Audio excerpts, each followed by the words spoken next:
There's a place on this planet where the ocean floor drops so far that the surface world above feels like a rumor. Somewhere in the western Pacific, hidden under nearly 11 kilometers of black water, lies a fissure so deep that if Mount Everest were dropped inside, its summit would still sit almost 2 kilometers beneath the waves. That is the Mariana Trench, and for most of human history, we did not even know it existed. We sensed it. In the way sailors once sensed storms before a barometer, by the strange behavior of rope and lead, by the uneasy feeling of sailing over nothing. To understand how this abyss was first discovered, you have to imagine a world where the deep ocean was almost completely blank space, a place that appeared on charts as a flat and monotonous smear of blue, marked only by scattered soundings and a great deal of educated guesswork. For most of the 19th century, that is exactly what the deep ocean was. Sailors have been lowering ropes and lead weights for centuries, but they almost never reached the true bottom, and when they did, the measurements were crude, inconsistent, and wildly uncertain, often off by hundreds of meters because the ropes themselves stretched under their own weight, because currents dragged a line sideways, because the ship almost never sat still on the surface. The commonly accepted belief among 19th century naturalists was that the seabed lay roughly 3 or 4 kilometers down, a relatively uniform carpet of mud extending from one continental margin to the next, a kind of dimly lit plain of oozes and dead shells. There was no reason to suspect anything more dramatic, no reason to imagine a chasm cutting through that imagined plain. Hydrographic charts of the era were essentially guesses beyond a few hundred fathoms, colored more by tradition than by data, and the deeper ocean was treated almost like outer space, theoretically vast, practically unreachable.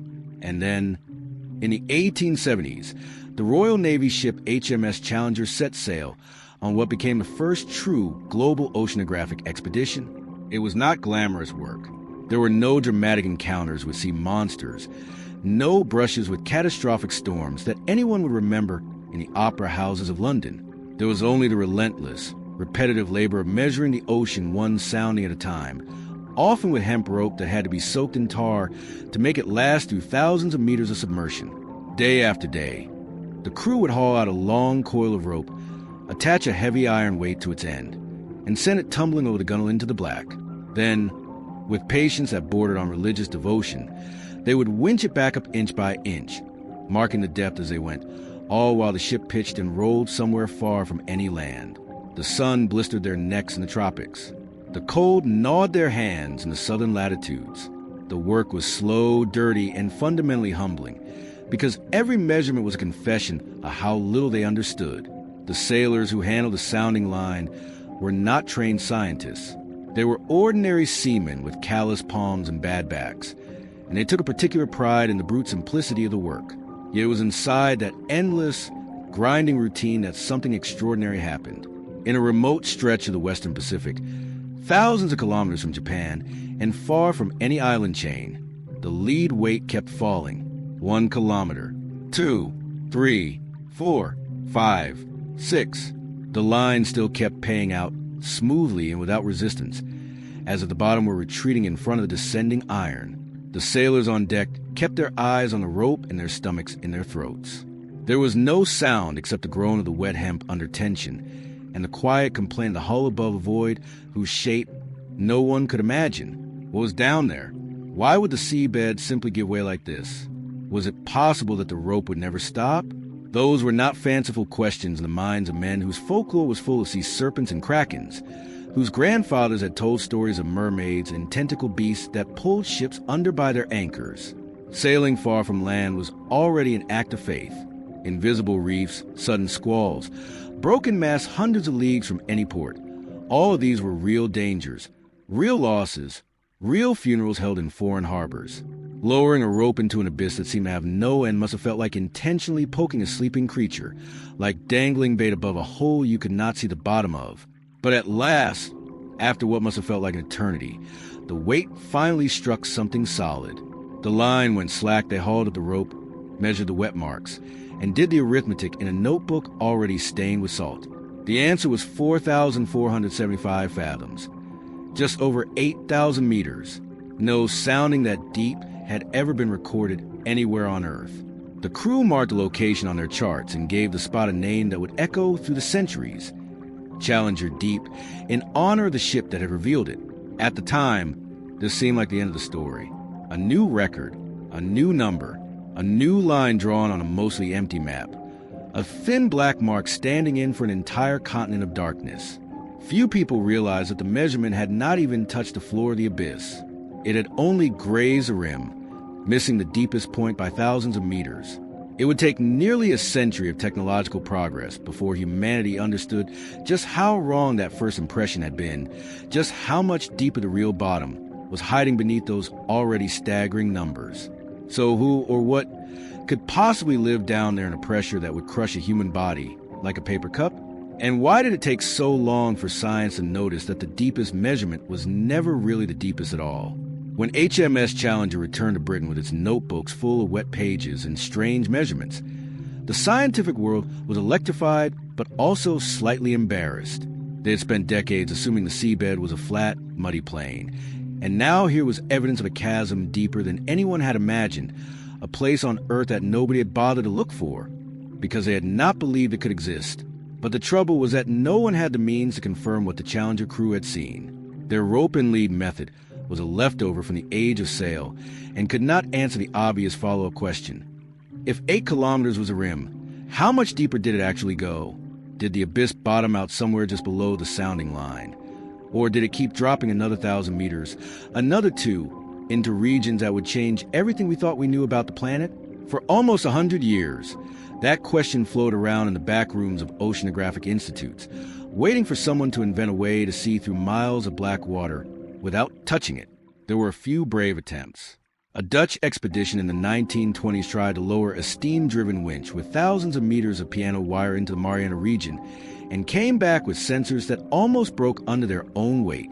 American researchers experimented with explosive sound sources and analog stopwatches, dropping TNT charges into water and timing the echo with handheld chronographs shaken by the tropical swell. None of it gave a clear answer, and the deeper point of the Mariana Trench remained, for practical purposes, a rumor, a thing written about in textbooks but never independently confirmed. Then, in the 20th century, sonar arrived in earnest. Instead of lowering a weight, ships began sending pulses of sound downward and listening for the echo, a trick borrowed from submarine warfare that turned out to be perfectly suited for the deep. Sound travels well in water, especially in the deep ocean where the layers are cold and stable, and the time it took for an echo to return gave scientists a much sharper picture of what lay beneath, almost like tapping on a wall and listening for the hollow space behind it. In the middle of the 20th century, a series of expeditions set out across the Western Pacific, dragging their sonar arrays back and forth over Challenger Deep region like a patient sweeping along with a metal detector, sometimes for weeks on end, painting depth contours with astonishing resolution. What came back was astonishing. The numbers stacked up like a confession. 8,000 meters was not the bottom. 8,500 was not the bottom. 9,000 was not the bottom. The sonar kept painting a deeper and deeper trench, until the echo finally settled on something close to 10,935 meters. That figure, almost 11 kilometers, has been refined by later surveys, but essentially remains the accepted depth of Challenger Deep, the deepest confirmed point on the surface of the planet. The implications were staggering. If you took the highest mountain on Earth and dropped into that slot, the summit would be submerged by roughly 2 kilometers of black water. The trench was not an isolated pit, either. It was part of a long, curving scar that ran along the western edge of the Pacific for hundreds of kilometers, a single uneven gash on the face of the planet, visible from space as a thin shadow on the deep blue. In its widest reaches, it spanned nearly 70 kilometers across, and one of its flanks rose almost like a vertical wall, while the other sloped more gently into surrounding abyssal plains, an asymmetry that would later tell geologists almost everything about how the feature was born. This was not a freak formation.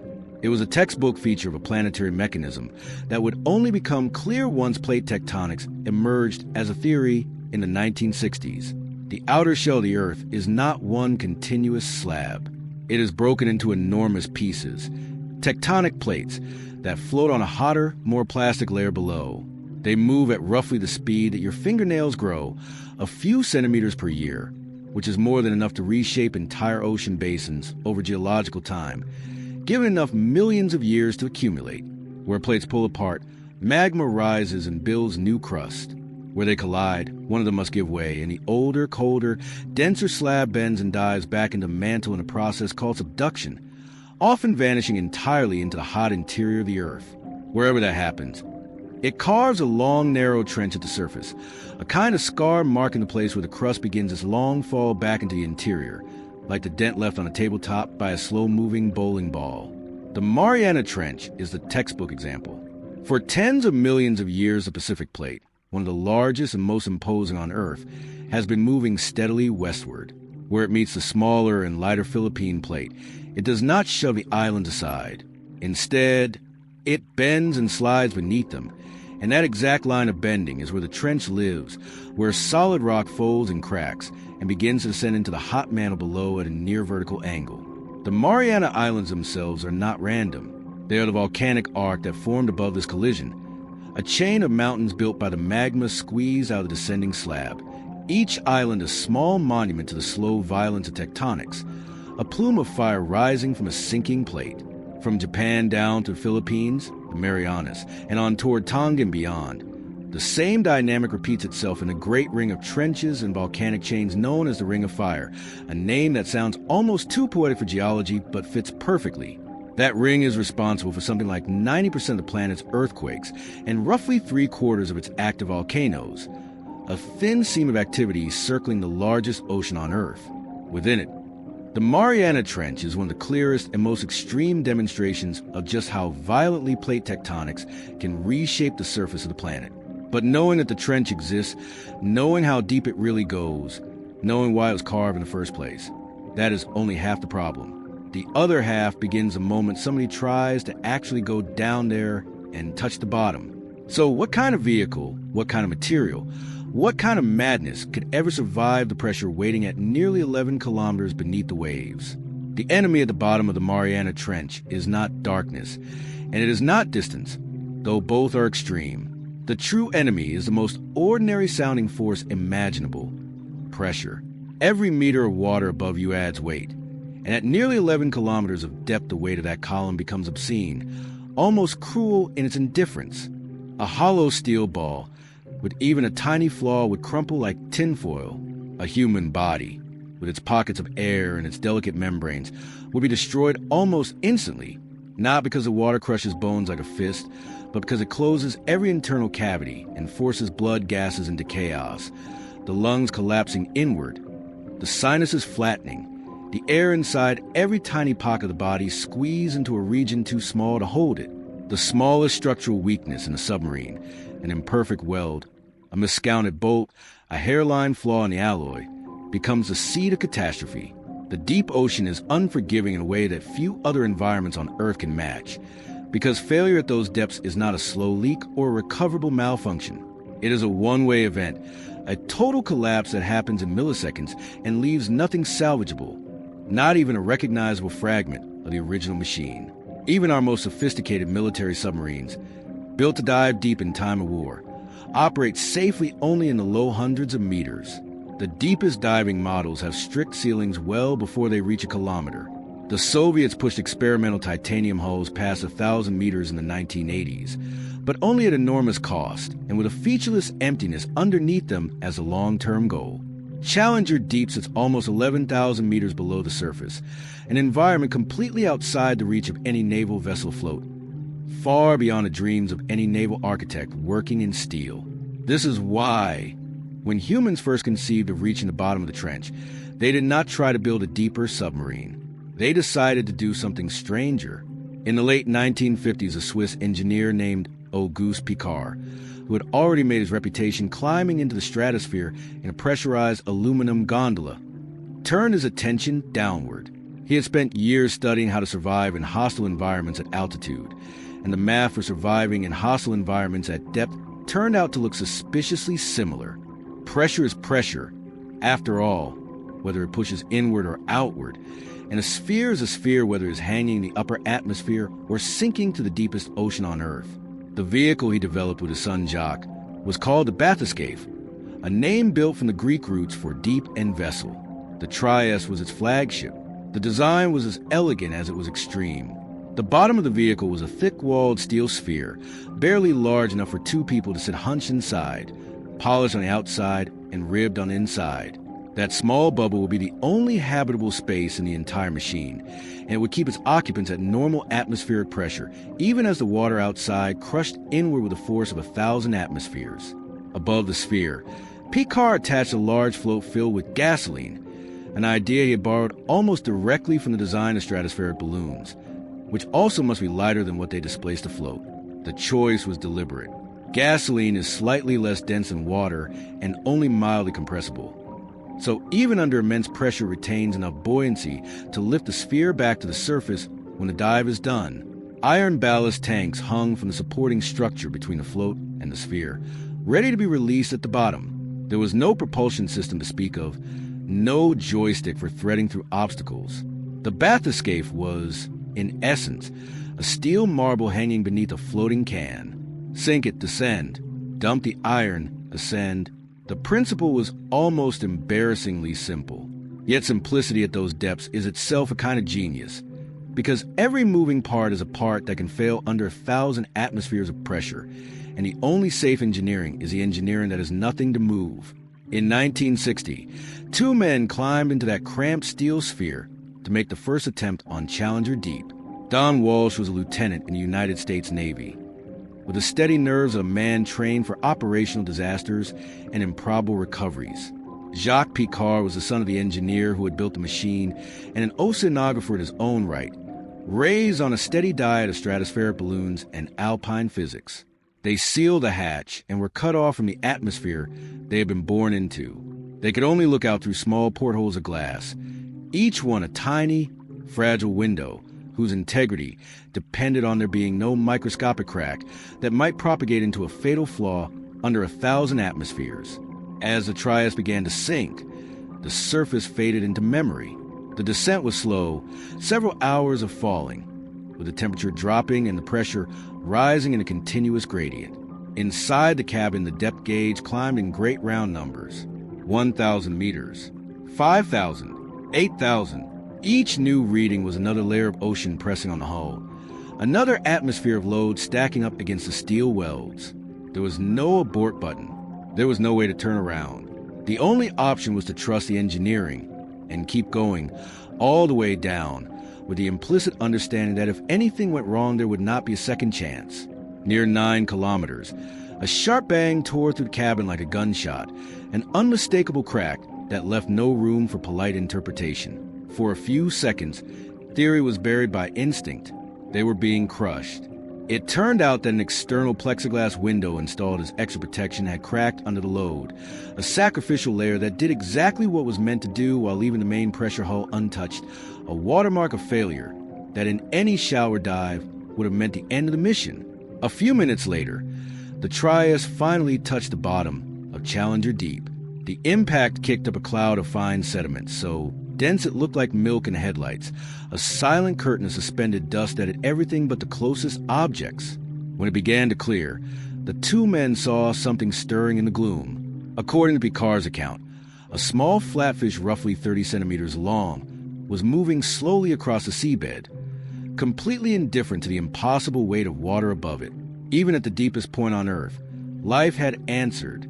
They stayed on the bottom for roughly 20 minutes, longer than that would have been irresponsible, and then released the ballast.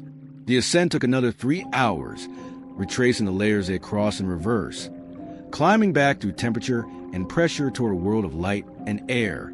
But what kind of life? What species could possibly build a body that can survive 1,000 atmospheres pressing in from every direction without being squashed into a smear? The Trieste dive in 1960 was one of the strangest achievements in the history of exploration, perhaps one of the strangest achievements in the history of anything humans have ever done. Two men in a steel bubble had been lowered almost 11 kilometers into a place where the pressure could pulp a submarine, and they had come back alive, with their instruments intact and their bodies unbroken. They had even glimpsed a fish on the bottom, a sighting whose casualness somehow made it more unsettling than any imagined monster, because it implied not just survival but a kind of indifference, as at the bottom of the trench were simply another habitat, no different in principle from a tide pool or a coral lagoon, just darker and colder and heavier. If a vertebrate was crawling around at that depth, what did that mean for the rules science had written about life and pressure, rules that until then had been treated as universal? The dive also functioned as a kind of full stop. It proved the journey was possible, but it also made the cost obvious. Decades of design, months of preparation, an entire support ship with cranes and winches, a single seal pod carrying 2 people through hours of descent and ascent, and at the end a stay on the bottom of barely 20 minutes, a sum of effort that no institution wanted to repeat more than once in a generation. For more than 50 years, that trade-off was the accepted reality. Humanity conquered the summit of Everest, walked on the moon, sent robotic landers to Mars, and yet the bottom of the Mariana Trench stayed practically untouched, a place scientists talked about but rarely visited, an item in the back pages of geography books that almost no one under the age of 40 had personal memory of. No new human visitor descended to Challenger Deep. The narrow path through the engineering had been walked, but no one wanted to walk it twice. The technology existed, but it was too expensive, too dangerous. And the question of what exactly one would do down there lingered uncomfortably in every meeting where the budget was discussed. Then, in 2012, the second crewed descent into Challenger Deep finally happened. The protagonist this time was James Cameron, the filmmaker, aboard a modern submersible called the Deep-Sea Challenger. Cameron had poured years of his own money and obsession into building a vehicle that looked like nothing Picard would have recognized on the deck of a harbor. Where the Trieste was essentially a buoy and a steel ball, the Deep-Sea Challenger was a vertical capsule shaped almost like a seed, packed with composite materials, high-definition cameras, robotic sampling arms, and banks of carefully engineered electronics that filled every cubic centimeter of interior space. It was designed not just to dive, but to work, with manipulators ready to pick up samples and lights powerful enough to illuminate a square of sediment that had not seen photons in millions of years. Cameron descended alone, becoming only the 3rd person ever to reach the deepest point of the ocean, joining a list so short that everyone on it could have shared a single dinner table. His hours on the bottom produced images the world had never seen, high-definition video of pale sediment drifts, smooth basin walls, and small invertebrates drifting through the gloom. He brought up sediment cores, biological samples, and a renewed sense that the trench was not a one-time stunt, but a destination that could be visited again. More importantly, his dive cracked the half-century silence. Suddenly, the deepest trench on Earth was no longer a once-in-a-generation stunt, an item for the history books and a footnote in oceanography textbooks. It became a place that could be visited more than once, a place that could be mapped, sampled, and argued about by people who had actually been there. By the early 2020s, more than 20 people had been to Challenger Deep, exceeding the total of all previous decades combined. Among them were explorers like Victor Vescovo, a privateer of the deep who carried out multiple descents and found that the actual deepest point might sit slightly deeper than the traditional figure of 10,935 meters, possibly closer to 10,930 or even a touch below. Another was Hamish Harding, who set records for the time crews spent working on the bottom and gathered data on currents and chemistry that earlier visitors had simply lacked the time to record. The new generation of submersibles looks nothing like the Trieste. Their pressure hulls are built from titanium alloys and syntactic foam, materials that resist crushing without adding unbearable weight, and their surfaces are lined with sensors that track stress and temperature in real time. They carry sonar arrays, manipulator arms, sample baskets, and stacks of redundant electronics. Every wire and sensor doubled and tripled, so that no single failure ends a mission, a kind of engineered paranoia made solid in metal. Yet even as the technology improves, the scale of the operation remains enormous. Every dive is a multi-year project. Every component must be tested to a factor far beyond anything a normal submarine would tolerate. A failed valve at 10,000 meters depth is not a repair ticket. It is a loss of the vehicle, the data, and possibly the lives inside it. To this day, the total number of hours humans have spent on the floor of Challenger Deep remains tiny, perhaps a few hundred in total across all dives combined. We have glimpsed perhaps a square kilometer or two across the entire trench, only occasionally and only under artificial lights dropped from the surface. Most of the soft sediment drifts have never been walked across by any machine. Almost nothing is known about the broader habitat. There are walls we have never scanned, channels we have never mapped, sediments we have never cored, and biological communities we have not even guessed at. Yet even those brief glimpses have completely overturned what science once believed about the abyss. For decades, textbooks insisted that no complex life could exist below a few thousand meters, that anything beyond maybe 6 kilometers was an unbroken mineral desert unmarked by biology. Now we know that snails, sea cucumbers, anemones, and entire communities of crustaceans thrive at pressures once thought impossible. But why exactly does any of this matter? What is it about the deep ocean, and the Mariana Trench in particular, that should keep us awake at night long after the cameras have stopped recording? Above the Mariana Trench, the Pacific looks endless from the deck of a research ship. There is no coast in any direction, just an unbroken disk of water and a horizon that seems to wrap around the planet itself. The sky above is empty except for the occasional seabird. The water below is opaque. It is easy out there to imagine that the ocean is a single uniform volume, one big bowl of slightly salty water, governed by the same rules from top to bottom, the same temperature, the same light, the same biology. But the moment you leave that surface, the ocean stops being a single uniform volume. It becomes a vertical stack of entirely different worlds, each with its own light, its own pressure, its own temperature, its own rhythms of life, and almost no species that can cross from one layer to another, as if the water itself were partitioned into sealed compartments separated by invisible lines. The first of these layers is the epipelagic zone, the sunlit skin of a sea. It stretches from the surface down to roughly 200 meters, a thin band compared to the immensity of the ocean, but the only one where photosynthesis is possible. Inside this narrow strip, billions of microscopic organisms called phytoplankton do the most important chemical work on the planet, work that almost no one ever thinks about because it is invisible at the scale of daily life. They absorb dissolved carbon dioxide, capture sunlight, and convert both into organic matter and oxygen, running the largest solar collector on Earth without ever being seen by most of the people who depend on it. Almost half the oxygen in the atmosphere you are breathing right now was produced by creatures living in this 200-meter slice of water, drifting with tides, dividing into trillions of daughters, vanishing into the food web the moment they are eaten. They are grazed by tiny animals called zooplankton, copepods, crustacean larvae, miniature jellyfish, which in turn feed small fish, which feed larger predators like tuna, squid, and sharks. From this microscopic base, the entire marine food web climbs upward, level by level, mass concentrating into fewer and larger bodies.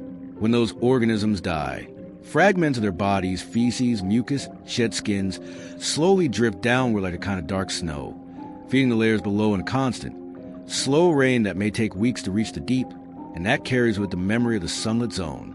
Descend past 200 meters, and the colors begin to die. Red disappears first, because water absorbs long wavelengths first, then orange, then yellow, until only a thin wash of deep blue remains, the same blue that filters through old photographs of underwater wrecks. By about 1,000 meters, even that blue is gone. You have entered the mesopelagic zone, also called the twilight zone, where sunlight still exists but is too faint to fuel photosynthesis, too dim to drive a meaningful chemical reaction. The temperature plunges, the pressure climbs, and the strategy for survival flips entirely. Down here, organisms create their own light. Green and blue bursts of bioluminescence flicker through the water like the stars in an inverted sky. Each flash a chemical reaction inside a tiny body. Each pulse a message or a lure or a warning that the eye of another deep-sea creature might pick up. The mesopelagic is not the empty wasteland it looks like. Some estimates suggest that the biomass of fish in this band alone exceeds the biomass of fish in the entire rest of the ocean combined, a fact so astonishing that it took decades for sonar surveys to confirm it. Vast schools of lanternfish drift here by day, then rise hundreds of meters at night to feed in the productive surface waters, a daily migration so enormous that it ranks among the largest collective movement of animals on Earth, a tide of bodies moving up and down every sunset and sunrise, lifting carbon from the surface into the deep. Beyond 1,000 meters lies the bathypelagic zone, the midnight zone of permanent darkness, where no sunlight has ever reached and no sunlight ever will. No sunlight penetrates this far. Temperature hovers just a few degrees above freezing. pressure is hundreds of times what it was at the surface. Conventional submarines cannot operate here at all. Their hulls engineered for shallower water and unable to tolerate the loads. Yet the midnight zone is far from lifeless. Bioluminescent jellyfish, squid, crustaceans, and worms populate the water column, each one tuned by evolution to survive with minimal food and no sun. The barrel-eye fish, for instance, has a transparent skull that acts like a dome, its tubular eyes pointing upward to catch the faint silhouettes of prey outlined against whatever glow filters down from above, an ocular engineering trick that no human optometrist has ever replicated. The deep-sea anglerfish dangles a glowing filament in front of its face, a lure that draws smaller fish straight into a mouth full of long, sharp teeth, a single point of light in the dark economy of the abyss. The dragonfish emits red light along its body, a wavelength almost no other deep-sea creature can see, allowing it to hunt with an invisible flashlight in a world where most predators are tuned only to blue and green. The long-armed squid drifts motionless with tentacles spread like fine threads, sometimes meters long. Sensing the slightest disturbance in the water, a net made of muscle waiting for a touch. Lower, in even quieter corners, drifts a creature so strange it barely resembles an animal, the siphonophore. Some species stretch more than 40 meters, longer than a blue whale. Yet they are not a single organism. They are a colony of genetically identical units, each specialized to do one job: propulsion, prey capture, digestion, reproduction. Together, they form a chain of light drifting through the water like a luminous living rope, the largest coordinated colonial bodies on Earth, the longest drawn-out animals in the history of the planet. Beyond roughly 6,000 meters, an almost invisible threshold is crossed. The bathypelagic zone ends and the hadal zone begins, the exclusive territory of the great ocean trenches, the deepest layer of the deepest layer. Here the pressure climbs toward 1,000 atmospheres. The temperature sits just above freezing, and sunlight has been completely absent for millions of years. And yet even this place is not sterile. Polar water, dense and cold, has been slowly rolling along the bottom of the Pacific since it sank near Antarctica, and it carries dissolved oxygen with it, just enough to keep a thin chemical lifeline stretched across the trench floor. Without that circulation, the hadal zone would be uninhabitable, a hermetically sealed tomb. With it, a sparse but stubborn ecology manages to hold on. But what kind of creature could possibly build a body that can survive 1,000 atmospheres pressing in from every direction without being squashed into a smear of biomass? In the deepest parts of the hadal zone, life no longer tries to compete with the surface world. There are no fast predators, no vast migrations, no shimmering shoals of fish, no songs that travel across kilometers of water, no creatures built for showy displays of courtship light. Instead, what survives is what can endure, what can persist under the most indifferent conditions on Earth. The most iconic residents of the Mariana Trench are the snailfish, ghostly, soft-bodied animals with milky white skin, minimal bone structure, and tissue so gelatinous that they almost seem to be made of cold water themselves rather than a conventional flesh. Their skeletons are reduced to almost nothing because every rigid part under 1,000 atmospheres of pressure is a potential fracture waiting to happen, an internal ticking bomb. Their bodies are tuned to absorb and redistribute that load, the way a jellyfish absorbs the impact of a wave without breaking the structure of its body. Snailfish have been recorded at depths approaching 8,000 meters in the Mariana Trench, gliding slowly over the sediment, drifting past the hadal walls like pale apparitions, often photographed only when they accidentally drift into the field of view of a baited camera and vanish just as quickly. Yet even they have a ceiling. Below roughly 8,200 meters, no bony fish has ever been observed in any trench on Earth, a limit that holds across the Mariana, the Kermadec, the Tonga, and every other hadal system that has been sampled. The leading explanation is that pressure at that depth begins to distort the proteins and lipid membranes that vertebrates depend on, until their cells can no longer function properly, the biology simply refusing to engage. It is not a hard boundary drawn on a map, but quiet malfunction inside every fish-shaped body, a limit only soft, simple, or microbial life can cross to the very bottom of Challenger Deep. Life appears almost stripped to its essentials. Large animals are gone. Complex bodies become rare. What remains is mostly microbes and a small cast of invertebrates specialized for the extraordinary, an ecosystem almost reductively simple.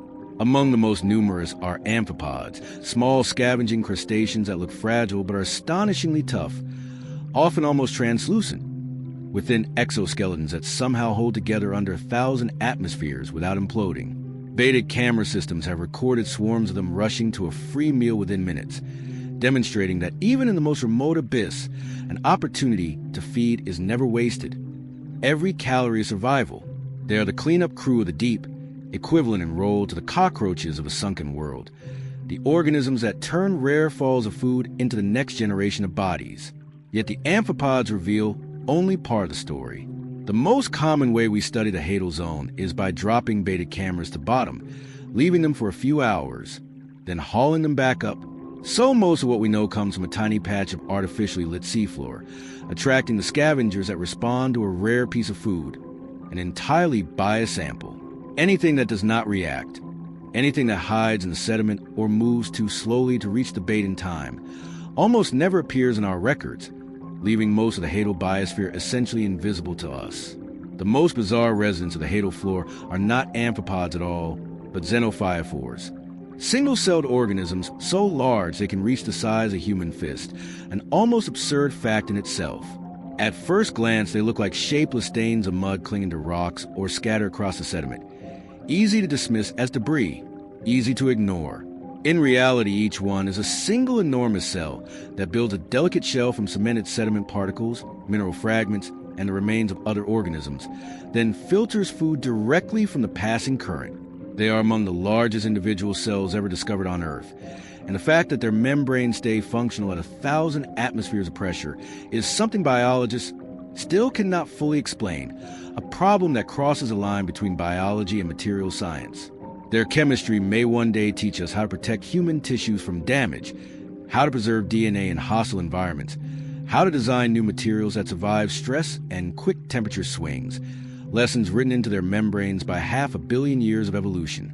Each xenophyophore on the trench floor is, in a sense, a working laboratory that life has been quietly experimenting with for millions of years, a live experiment in extremophile engineering. Despite the technological leaps of recent decades, the truth is that we have barely scratched the hadal zone. Most of what we know comes from a handful of dives and a few dozen camera deployments. The total area of trench floor that has been visually inspected is laughably small compared to the trench itself, comparable to skimming a single dust mote off a vast dark carpet. It is fair to say that we do not know what lives on the walls of Challenger Deep, on the sediment drifts of Serena Deep, or in any of the unnamed depressions branching off the main axis. We do not know what complex biochemistry makes a xenophyophore membrane flexible at 1,000 atmospheres. We do not know what species sit lower than 8,200 meters, exploiting ecological niches we have not yet invented vocabulary for. We do not even know how chemical seeps of hydrogen sulfide and methane feed chemosynthetic communities that might form entire unseen food webs, islands of life in a featureless darkness. And there is a darker question beginning to surface. Recent studies have detected microplastics and persistent pollutants inside amphipods collected from trenches, including the Mariana. Traces of industrial compounds have been found in sediments that were assumed to be among the cleanest on Earth, even in organisms that have never experienced daylight, even in species that have been isolated from the surface for millions of years. Even the deepest point of the ocean, the place farthest from any factory or coastline, is beginning to reveal the fingerprint of modern consumption, traces of a civilization that never intended to reach this deep, whose waste has nevertheless made the entire descent. Meanwhile, proposals to mine the seafloor for rare minerals raise a deeper concern. Disturbing trench sediments or altering deep currents could damage ecosystems we barely understand. In places where recovery might take centuries, where the lifespan of disturbance may far exceed the lifespan of any human institution that caused it. In an environment where the timescale is geological and the margin of error is microscopic, our decisions on the surface may already be reshaping a world we have barely met. The Mariana Trench is not a closed chapter of exploration. It is an open one. The maps we have of it are still mostly guesses. The biology we have cataloged is still mostly fragments.